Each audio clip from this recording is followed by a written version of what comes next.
네, 오늘 말씀의 제목이 앞에 화면에 있습니다. 우리 함께 읽고 말씀 나눕니다. 시작. 하나님 동산의 정원사라는 제목으로 함께 말씀을 나누겠습니다. 오늘은 6월 마지막 주일입니다. 벌써 2025년 상반기 마지막 주일을 맞이하였습니다. 지난 6개월 동안 어떻게 지내셨는지요?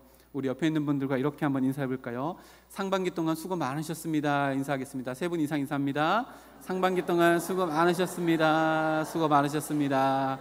수고 많으셨습니다. 아멘. 오늘 임마누엘 찬양대에서 찬양했잖아요. 어찌 찬양 안 할까? 우리 하나님을 찬양하며 우리 옆에 있는 분들에게 이렇게 함께 고백해 보겠습니다. 모든 것이 하나님의 은혜였습니다 라고 고백합니다. 모든 것이 하나님의 은혜입니다. 모든 것이 하나님의 은혜였습니다. 모든 것이 하나님의 은혜였습니다. 아멘. 아멘이시지요? 지난 6개월 동안 한 걸음 한 걸음 다 주님께서 인도해 주셨고 동행해 주셨고 주님께서 이루어 주셨습니다. 그 은혜에 감사하며 드려지는 오늘 예배가 되기를 주님의 이름으로 축복합니다. 지난 6개월이라는 시간 동안 우리는 굉장히 많은 시간들을 쌓아왔습니다. 어떤 의미가 담겨져 있는 시간들을 쌓아오셨는지요? 성도가 살아가는 시간은요 없어지지 않습니다. 왜냐하면 하나님께서 기억하시는 인생이기 때문에 그렇습니다. 하나님께서 기억하시는 인생이기에 우리가 지난 6개월 동안 보내온 모든 시간의 벽돌들은 없어지지 아니하고 어떤 것을 쌓아 나가게 됩니다. 그리고 지난 6개월을 돌아보면요 그 시간의 벽돌 가운데 우리가 가장 많이 쌓았던 시간들은 아마 노동, 일이라고 하는 벽돌의 시간을 많이 쌓아가지 않았을까 이렇게 생각되어집니다. 노동의 벽돌을 6개월 동안 쌓아가며 마음에 흡족한 건축물을 쌓아가고 계십니까? 이 시간의 건축물을 돌아보며 오늘 말씀 듣는 가운데 우리에게 주어진 일, 또 일터, 노동은 어떤 의미인가를 함께 말씀을 통해서 살펴보려고 합니다. 일, 노동하면 가장 먼저 떠오르는 이미지가 어떤 이미지인가요? 스스로에게 한번 대답해 보시지요. 이 질문은 또 다른 질문으로 답할 수 있을 것 같은데요. 이렇게 질문하면 내가 일에 대해서, 노동에 대해서 어떻게 생각하는지가 명확해집니다. 월요일 아침이 기다려지십니까? 허탈한 웃음을 지으신다면 아니오겠지요. 만약에 네 라고 이렇게 이야기한다면 월요일 아침이 기다려진다면 우리는 내가 하고 있는 일에 대한 보람과 의미를 찾고 아니면 보람과 의미는 없다 할지라도 매달 꼬박꼬박 들어오는 월급 통장의 금액이 마음에 흡족하기 때문이라고 생각할 수 있을 것 같고요. 반대로 월요일 아침이 기대되십니까? 라는 질문에 아니요 라고 대답한다면 아마도 그런 분들은 자신이 하고 있는 일에 대한 만족감이 떨어지거나 또 매달 찍혀지는 월급 통장의 금액이 마음에 들지 않거나 아니면 작업 환경이 좋지 않거나 매일매일 반복되어진 그 모든 것들의 의미를 찾지 못하고 지루하고 무미건조한 하루를 보내는 분들이 아닌가 이렇게 생각되어집니다. 그런데요, 이렇게 우리가 일하고 있는 노동, 일이라고 하는 것에 대해서 그저 나의 마음의 만족감 그리고 월급의 많고 적음이나 일하고 있는 환경의 어떠함으로 평가한다는 것은요 하나님께서 주신 노동이라고 하는 신성한 의미를 놓치고 마는 오류를 범하게 되어집니다. 오늘 6월 마지막 주일이면서 2025년 상반기 마지막 주일을 보내는 가운데 우리가 시간 동안 많은 것들을 보내고 있는 이 노동의 시간, 일에 대해서 성경적인 관점을 살펴보며 월요일이 기다려지는 신비로운 체험을 할 수 있는 우리 모두가 되기를 주님의 이름으로 축복합니다. 먼저 모든 인간이 하게 된 이 일이 도대체 어디서부터 시작되었는가를 성경 속에서 찾아보고자 성경을 딱 펼치면요 놀랍게도 성경이 시작되자마자 일 이야기, 노동 이야기로 시작되어집니다. 창세기 2장 1절에서 3절 말씀인데요 이렇게 기록합니다. 천지와 만물이 다 이루어지니라. 하나님이 그가 하시던 일을 일곱째 날에 마치시니 그가 하시던 모든 일을 그치고 일곱째 날에 안식하시니라. 하나님이 그 일곱째 날을 복되게 하사 거룩하게 하셨으니 이는 하나님이 그 창조하시며 만드시던 모든 일을 마치시고 그날에 안식하셨음이니라. 아멘. 창세기 1장은 천지 창조의 이야기이고요. 그것이 마무리되어지는 부분이 창세기 2장 1절에서 3절까지 이야기인데, 성경책의 첫 번째 이야기가 하나님께서 하신 일로 가득 채워져 있습니다. 성경은 하나님께서 천지를 창조하신 일을 일이라고 표현하였고요. 영어 성경에도 보면 his work이거나 all the work이거나 이렇게 일이라고 표현합니다. 그리고 3절이랑 6절 말씀에 보면 그렇게 일하신 이후에 하나님께서 안식하셨다. 영어로는 rest라고 되어 있는데요, 안식하셨다라고 이렇게 이야기합니다. 다시 말하면 하나님은 천지를 창조하실 때에 6일 동안 창조의 노동을 하시고 7일째는 휴일로 보내셨다. 곧 성경의 전체 이야기의 첫 번째를 하나님께서 규칙적인 노동과 쉼으로 시작하셨다라고 성경이 시작되어집니다. 그뿐이 아니라 하나님이 만드신 최초의 동산, 우리가 에덴 동산이라고 부르는 그곳에서 하나님께서 창조하신 사람을 그곳에 두시면서도 하나님은 하나님을 닮아 일할 수 있는 사명을 사람에게 주셨다라고 성경이 기록하는데요, 창세기 2장 15절 말씀입니다. 여호와 하나님이 그 사람을 이끌어 에덴 동산에 두어 그것을 경작하며 지키게 하시고 라고 기록합니다. 즉 하나님은 천지 창조를 하시는 6일 동안의 일을 하시고 안식하셨던 하나님이 만들어 놓으신 그 패턴과 동일한 패턴으로 에덴 동산에서 사람을 만들어 놓으시고 일할 수 있도록 그곳에 두셨다라는 말씀입니다. 창세기가 전해주는 일 그리고 쉼이라고 하는 것은요, 최초의 하나님의 동산의 설계의 일부였다는 것을 우리는 알게 되어집니다. 그래서요, 에덴 동산은 무의도식하는 그 열매만 따먹으면 되는 그런 곳이 아니라 하나님께서 그곳을 경작하고 가꾸셔야 했던 노동이 있었던 곳이다라고 하는 것이 성경의 이야기입니다. 그러니까 우리가 월요일이 싫어서 일하기 싫어하는 그것들은요, 우리가 노동에 대해서, 일에 대해서 성경적인 가치관을 가지고 있지 않다는 것을 반증하는 것입니다. 노동은 인간에게 주어진 재앙이나 인간에게 주어진 저주가 아닙니다. 최초에 하나님께서 천지를 창조하실 때 이미 설계해 놓으신 하나님의 섭리 안에 그것의 일부분이 바로 일이었고 노동이었습니다. 창세기는 인간이 하나님의 형상을 따라 지음받았다라고 성경에 기록합니다.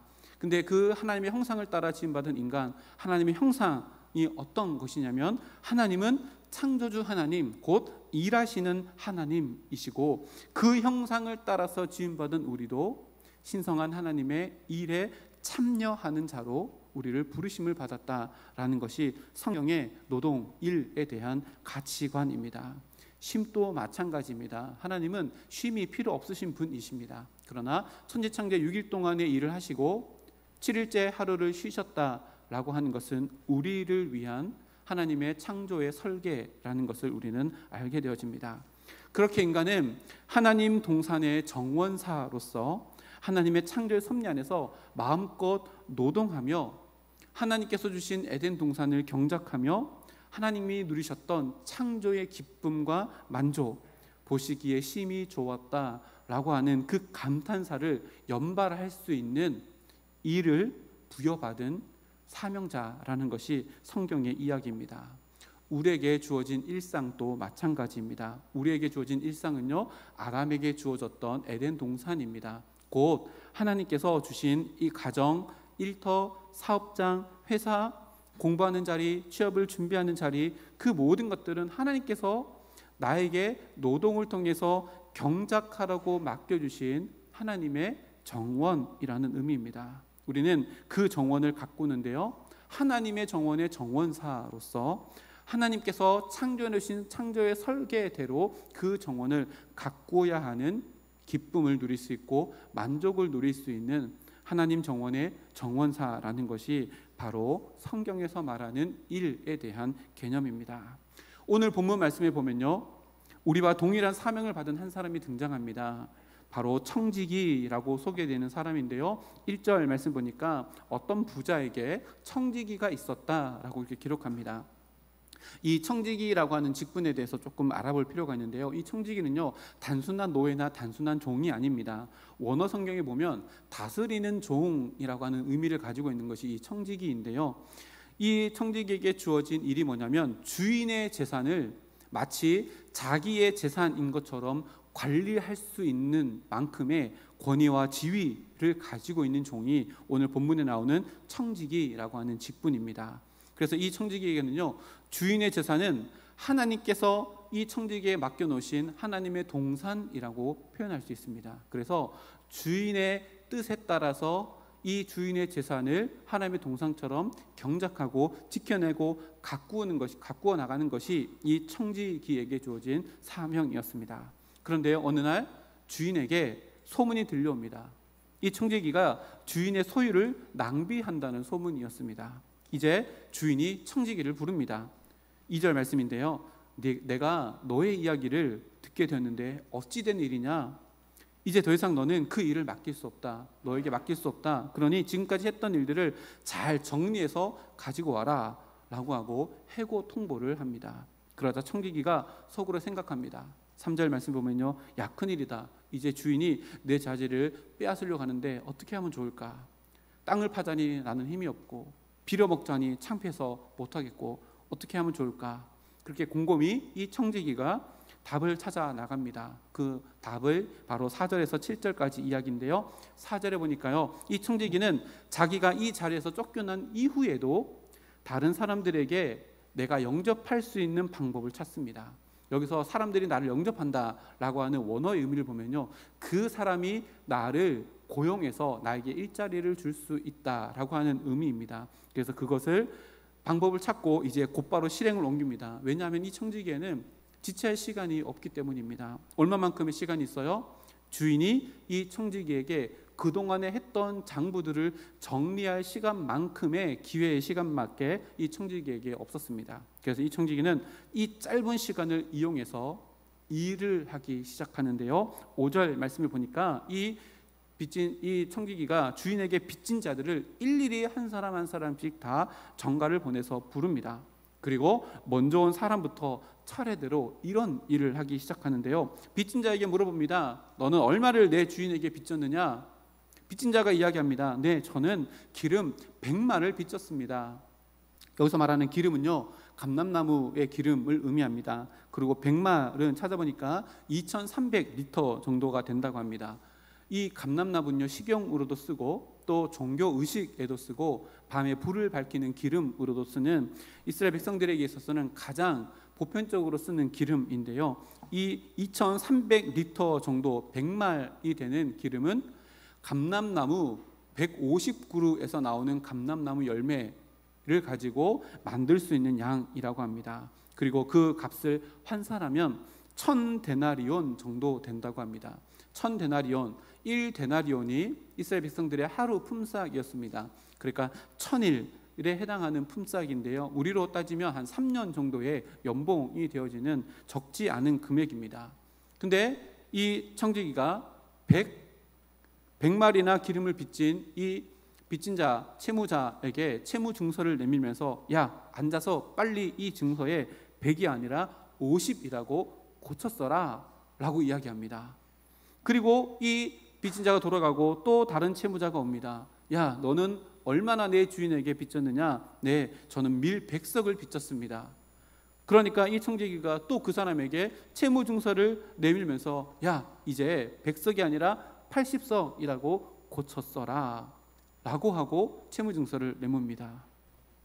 아마도요, 예수님의 비유 가운데 이 두 사람만 소개되었지만 앞선 구절을 보면 이 채무자들에게 일일이 다 연락했기 때문에 더 많은 채무자들이 와서 이렇게 자기의 채무의 금액을 낮춰 적는 일이 있었을 것입니다.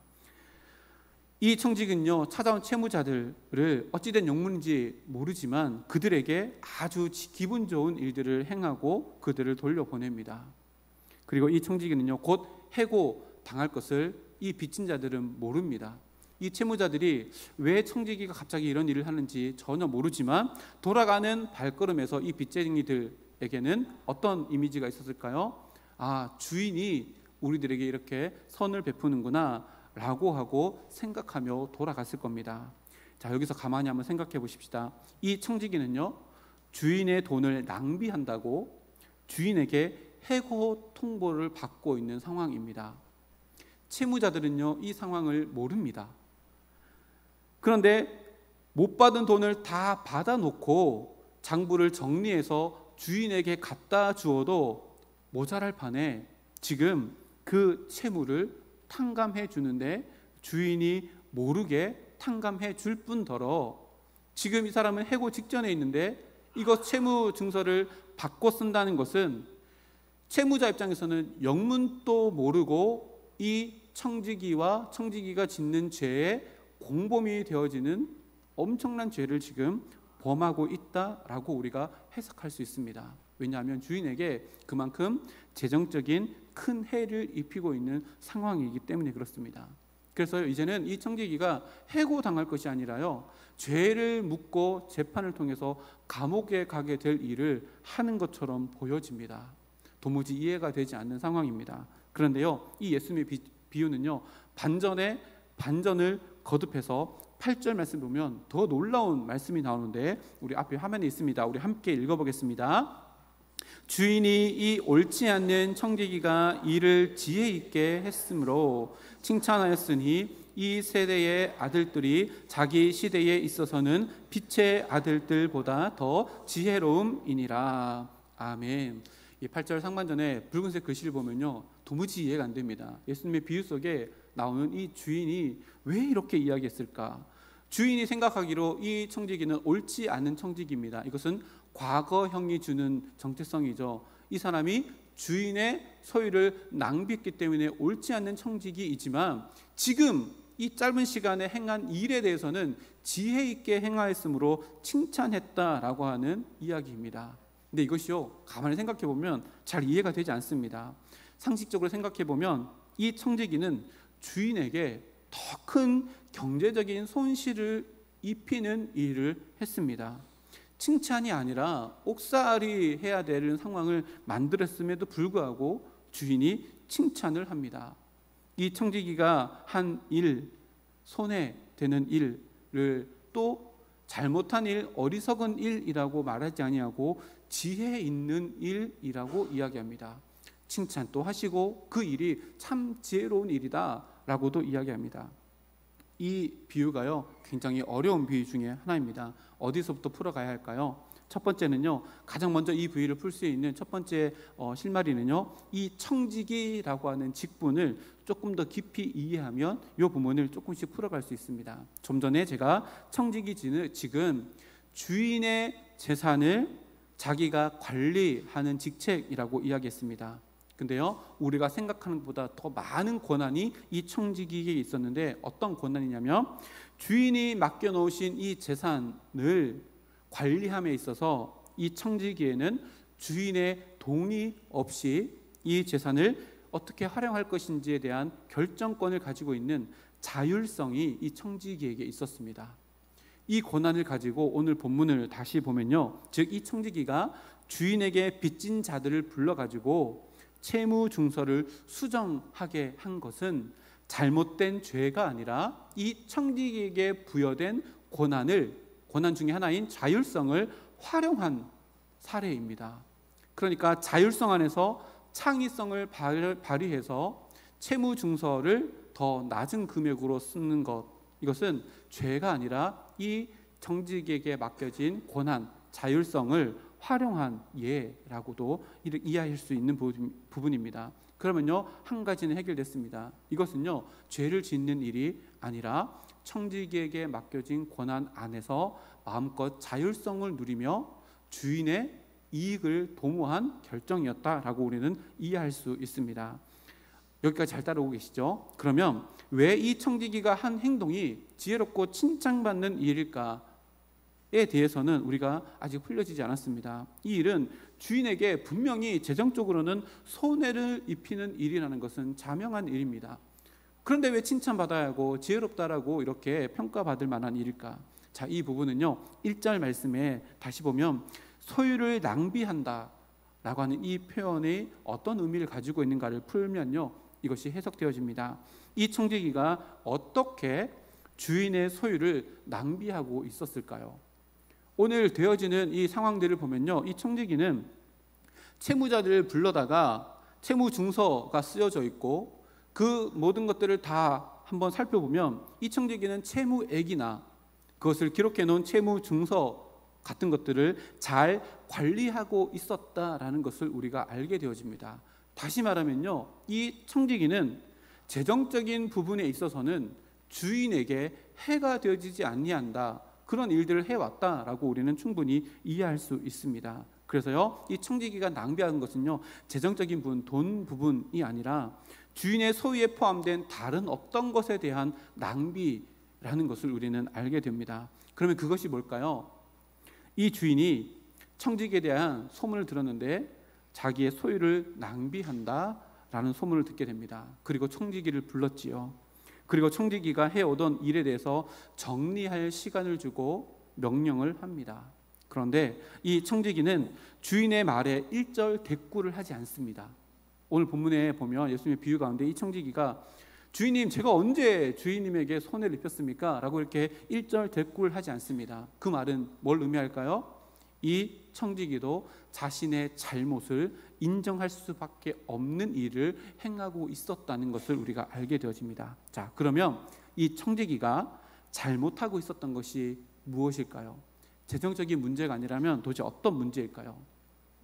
채무 금액을, 이 청지기가 잘못하고 있었던 것은요, 채무 금액을 부당하게 높이 책정하고 그 차액을 자신이 끌 거 하며 자기의 욕심을 채우는 방법으로 지금까지 주인에게 부여된 청지기로서의 자율성을 오용하고 있었다는 것을 소문을 통해서 주인이 듣게 되었고, 그것을 청지기에게 이야기했을 때 그것이 발각되었다는 것을 청지기가 깨달아 알았기 때문입니다. 정리해 보면 이렇습니다. 주인이 준 이 직분을 이용해서 자신의 욕심을 채우고 있었던 이 청지기는 자신의 배는 불릴 수 있었지만 무엇을 깎아먹고 있었을까요? 주인의 평판, 주인에 대한 이미지는 완전히 깎아먹고 있었던 청지기였다는 것을 오늘 말씀을 통해서 우리는 알게 되어집니다. 즉, 이 청지기는요, 주인의 평판을 낭비하고 있었던 것입니다. 주인이 그리는 아름다운 정원을 만들려고 주인에게 엄청난 고난을 부여받고 청지기직을 감당하면서 주인이 원하는 그림을 그린 것이 아니라 자신의 욕심이 원하는 그림을 그리고 살아갔던 것입니다. 그렇게 이 청지기는요, 자신을 돌아보게 됩니다. 그리고 자신의 잘못을 깨달음과 동시에 이 청지기는 또 다른 것을 깨닫는데요, 그게 뭐냐면 주인의 마음입니다. 자신을 돌아보고 자신이 잘못했던 것을 깨닫게 되어지고 그 과정 속에서 주인의 마음을 깨닫게 됐는데요. 자, 이 상황들을 잘 한번 생각해 보시기 바랍니다. 주인이 이 청지기를 신뢰하고 믿었습니다. 그래서 자기네 모든 재산에 대한 자율성을 부여해서 권리권을 이 청지기에게 다 주었습니다. 근데 이 청지기가 자신의 명예, 평판을 실추시키고 있다는 것이 소문을 통해서 들려지게 되었습니다. 이 주인이 청지기에게 할 수 있는 가장 쉽고 속 시원한 방법이 무엇일까요? 재판도 하지 않고 이 청지기를 처형해버리면 끝입니다. 왜요? 청지기도 노예 중에 한 사람이고 소유물이었기 때문에 생사 여탈권이 주인에게 있었습니다. 그래서요, 죽이면 끝입니다. 그런데 이 주인은요, 이 청지기를 불러다가 시간을 주었고 장부를 정리할 시간을 주면서 무엇인가 깨달을 수 있는 기회의 시간을 주었습니다. 2절 말씀을 한번 다시 볼까요? 주인이 그를 불러 이르되 라고 이렇게 기록하는데요, 주인은요, 이 청지기를 불러다가 자신의 명예를 실추시키고 있는 이 청지기를 불러다가 차분히 말을 건넵니다. 이 말에 보면 빨간색 글씨인데요, 내가 내게 대하여 들은 말이 어찌 됨이냐 라고 하는 이 말의 원어적인 의미를 보면요, 이것은요, 재판장에서 마치 피고를 신문하는 것처럼 말하는 어투가 아니라요, 원어 성경을 그대로 보면 여기에 주인의 안타까운 마음이 포함되어져 있는 감탄문입니다. 감탄문. 그러니까요, 주인은 이 청지기를 신뢰하고 믿었는데 네가 왜 이런 일을 행했느냐라고 하는 실망감, 안타까움이 가득 담겨져 있는 감탄문, 탄식문과도 같은 것이 이 2절의 말씀입니다. 이 청지기는요, 이런 주인의 말을 듣고 그제야 깨닫습니다. 아, 우리 주인은 이런 주인이었는데 내가 그것을 알지 못하고 내 욕심대로 나에게 주어진 이 청지기의 사명을 오용하여서 주인이 원하는 정원, 그 아름다운 정원을 가꾸기보다 내 욕심이 원하는 정원을 가꾸며 살아왔구나. 주인이 준, 나를 신뢰함으로 준 이 자율성을 내가 오용했구나 라고 하는 것을 깨닫고 주인의 마음이었던 사랑, 용납, 용서, 긍휼, 자비의 마음을 이 2절 말씀에 담겨져 있는 주인의 한마디 말을 통해서 깨닫게 되어집니다. 이것을 정원으로 다시 비유해보면 이렇습니다. 이 청지기는 자신에게 맡겨진 청지기의 직무를 감당하면서 주인이 만들려고 하는 주인의 정원을 만드는 것이 아니라 주인이 준 자율성으로 자신의 정원을 만들며 주인의 정원은 망가뜨리고 있었던 것입니다. 주인은 자비와 긍휼로 자신의 재산을 빌려간 자들과의 아름다운 관계가 이루어지는 정원을 만들고 싶었지만 이 청지기는 자기 욕심 때문에 주인의 신뢰함으로 말미암아 자기에게 주어진 이 자율성을 가지고 그 정원을 무자비, 냉혹, 가혹함, 잔인함이 가득한 정원으로 만들고 있었다는 것을 주인의 말을 통해서 깨닫게 되어집니다. 그래서 이 청지기는요, 자기에게 주어지는 얼마 남지 않는 이 기회의 시간을 통해서 자비와 긍휼이 가득한 주인의 성품을 닮은 정원을 회복하고자 그 시간을 활용합니다. 그래서 지금까지 자기 욕심이 그렸던 채무 증서를 가져다가 빚진 자들에게 내어 맡기고 너희들이 써라 라고 하며 그동안 자기가 만들어왔던 무자비, 냉혹, 가혹함, 잔인함이라고 하는 가시덤불을 주인의 정원에서 하나 둘씩 다 제거하는 일을 하기로 결정한 것입니다. 이제야 비로소 주인의 성품, 주인의 가치관에 걸맞는 정원으로 가꾸어 나가는 참된 노동, 참된 일에 대한 기쁨과 만족함을 누리는 청지기의 일이 시작된 겁니다. 주인이 칭찬한 것이 바로 이 부분입니다. 그동안에 이 주인은 참고 견디며 자비와 긍휼로 기다렸지만 많은 사람들의 소문을 통해서 이제는 더 이상 기다릴 수 없어서 잘라낸 것이 아니라 또다시 기회를 주고 그 일을 감당할 수 있도록 노동과 일에 대한 참 보람을 얻을 수 있도록 기회를 준 것입니다. 우리가 하나님의 청지기 곧 하나님 정원의 정원사로 감당해야 될 부분도 바로 이 부분입니다. 우리의 모든 일상은요, 하나님께서 하나님의 창조의 섭리의 질서대로 가꾸어 가라고 경작하라고 우리에게 주신 하나님의 정원입니다. 창세기로 한번 다시 돌아가 볼까요? 1장 27절에서 28절 말씀에 이렇게 기록합니다. 하나님이 자기 형상 곧 하나님의 형상대로 사람을 창조하시되 남자와 여자를 창조하시고 하나님이 그들에게 복을 주시며 하나님이 그들에게 이르시되 생육하고 번성하여 땅에 충만하라 땅을 정복하라 바다의 물고기와 하늘의 새와 땅에 움직이는 모든 생물을 다스리라 하시니라. 아멘. 여기 보면요, 정복하라 다스리라 라고 하는 말씀입니다. 태초에 하나님께서 천지를 창조하신 그때에 하나님께서 인간에게 하나님의 정원을 맡기셨다라고 하는 선포가 이 선포이고요, 이것을 우리가 문화명령이라고 이렇게 알고 있는 본문입니다. 이 문화명령을 보면요, 땅을 정복하라라는 말씀이 있는데 이 정복하다라고 하는 말이요, 원어로 보면 발로 밟다라고 하는 의미입니다. 다시 말하면요, 우리가 밟고 있는 모든 땅의 일상의 땅은요, 하나님께서 우리에게 하나님의 질서로 하나님의 가치관으로 만들어 가야 될 하나님 정원이라는 것을 우리들에게 이야기하고 그곳에 우리의 사명이 담겨져 있다는 것을 우리들에게 이야기합니다.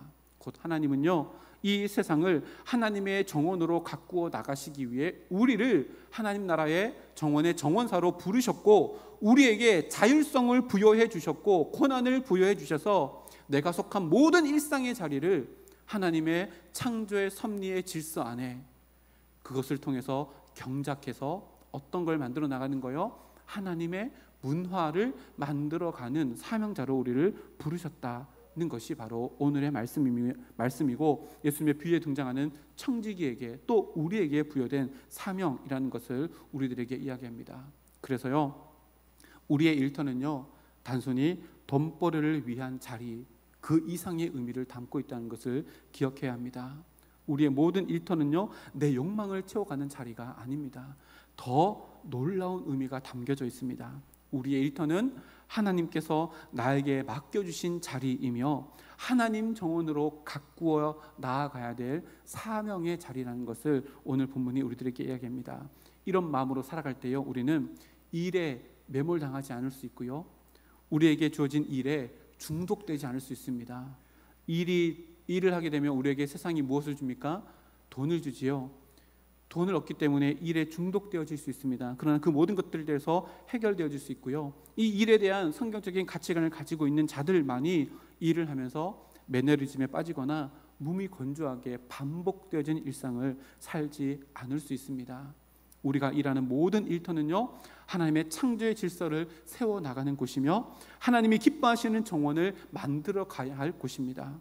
세상 속에 있지만 세상의 질서가 아니라 창조주 하나님의 질서대로 살아가야 될 장소이며, 그렇게 우리들의 모든 일터는요, 하나님의 정원으로 우리에게 주어진 자율성, 우리에게 주어진 권한, 우리에게 주어진 달란트들로 경작하고 지켜나가야 될 자리라는 것이 바로 오늘의 말씀입니다.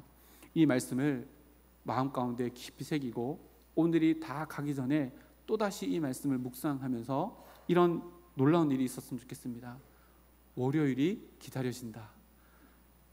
목사님, 그런 일은 없을 것 같습니다. 그게 아니라요, 하나님께서 나에게 허락해 주신 이 하나님의 정원이 기다려지는 우리 모두가 되어서 이 일만이 나에게, 이 일 자체가 아니라, 이 일이 주는 세상적인 유익이 아니라 이 일이 담고 있는 하나님 나라의 너무 크고 비밀스러운 이 가치를 우리의 일터에서 발견할 수 있는 우리 모두가 되기를 주님의 이름으로 축복합니다. 노동이라는 것, 일이라고 하는 것은요, 하나님의 창조의 설계 안에 포함되어져 있던 하나님의 계획하심이었고 하나님께서 하시던 일이었습니다. 이제 그것을 우리들에게 맡겨주셨고 우리에게 주어진 모든 삶의 자리, 일상의 자리를 하나님의 정원으로 가꾸어 나가시기를 원하십니다. 예수님의 비유에 등장하는 이 청지기가 깨달았던 것처럼 우리도 하나님 앞에 선 나를 깨닫고 하나님의 마음을 깨닫고 또 하나님이 나에게 주신 일상의 모든 자리에 대한 의미를 깨닫고 내가 속한 모든 일터 일상의 자리를 하나님의 정원으로 갖고 나가는 하나님 정원의 정원사로 살아가는 우리 모두가 되기를 주님의 이름으로 축복합니다. 우리 다 같이 일어나서 이렇게 한번 외치고 찬양했으면 좋겠습니다. 앞에 화면에 있습니다. 우리 다 같이 일어나겠습니다.